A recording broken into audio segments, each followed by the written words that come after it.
नमस्कार भाइयों बहनों, स्वागत करती हूँ आपका किस्मत रहस्य में।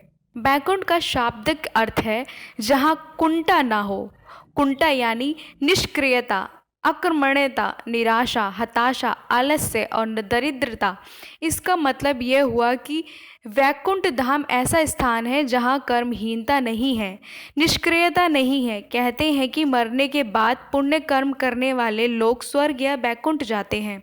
हालांकि वेद यह नहीं कहते कि मरने के बाद लोग स्वर्ग या बैकुंठ जाते हैं। वेदों में मरने के बाद की गतियों के बारे में उल्लेख मिलता है और मोक्ष का क्या होता है, इस पर ही ज़्यादा चर्चा है।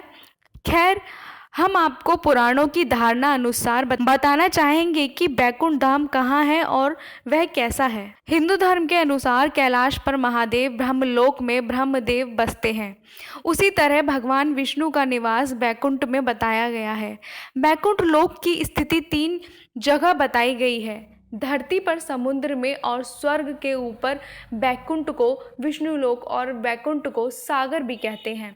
भगवान श्री कृष्ण के बाद इसे गोलोक भी कहने लगे। चूंकि श्री कृष्ण और विष्णु एक ही हैं, इसीलिए श्री कृष्ण के निवास स्थान को भी बैकुंठ कहा जाता है।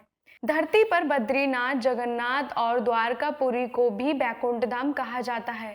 चारों धामों में सर्वश्रेष्ठ, हिंदुओं का सबसे पावन तीर्थ बद्रीनाथ है। नर और नारायण पर्वत श्रृंखलाओं से घिरा अलकनंदा नदी के बाएं तट पर नीलकंठ पर्वत श्रृंखला की पृष्ठभूमि पर स्थित है। भारत के उत्तर में स्थित यह मंदिर भगवान विष्णु का दरबार माना जाता है। बद्रीनाथ धाम में सनातन धर्म के सर्वश्रेष्ठ आराध्य देव श्री बद्रीनारायण भगवान के 5 स्वरूपों की पूजा अर्चना होती है।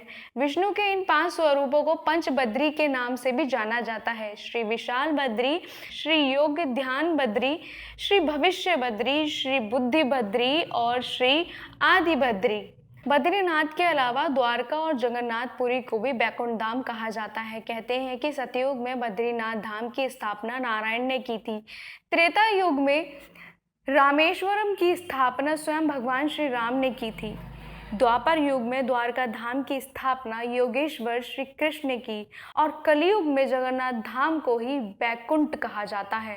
पुराणों में धरती के बैकुंठ के नाम से अंकित जगन्नाथपुरी का मंदिर समस्त दुनिया में प्रसिद्ध है। ब्रह्मा और स्कंद पुराण के अनुसार पूरी दुनिया में भगवान विष्णु ने पुरुषोत्तम नील माधव के रूप में अवतार लिया था।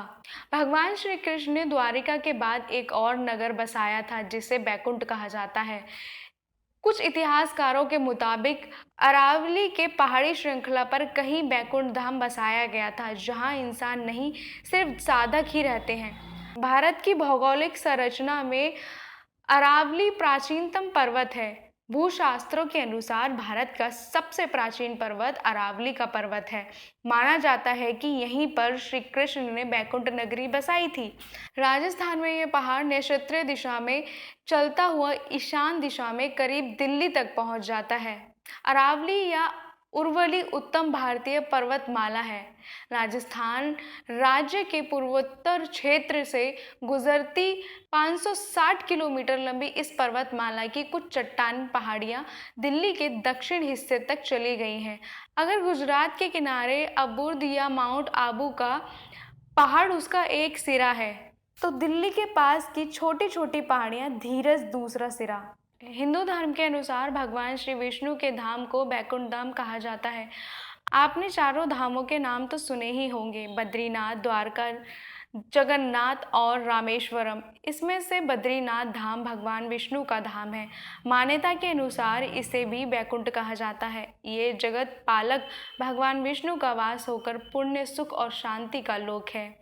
हे अर्जुन, जिस परम पद को प्राप्त होकर मनुष्य लौटकर संसार में नहीं आते, उस स्वयं प्रकाश परम पद को न सूर्य प्रकाशित कर सकता है, न चंद्रमा और न ही अग्नि। वही मेरा परम धाम है। हे अर्जुन, ब्रह्मलोक सहित सभी लोग पुनर्वर्ती हैं, परंतु हे कुंती पुत्र, मुझको प्राप्त होकर पुनर्जन्म नहीं होता, क्योंकि मैं कालातीत हूँ और ये सब ब्रह्मादि लोक काल द्वारा सीमित होने से अनित्य है। इसका मतलब ये है कि जहाँ भगवान बसते हैं वहीं बैकुंठ है।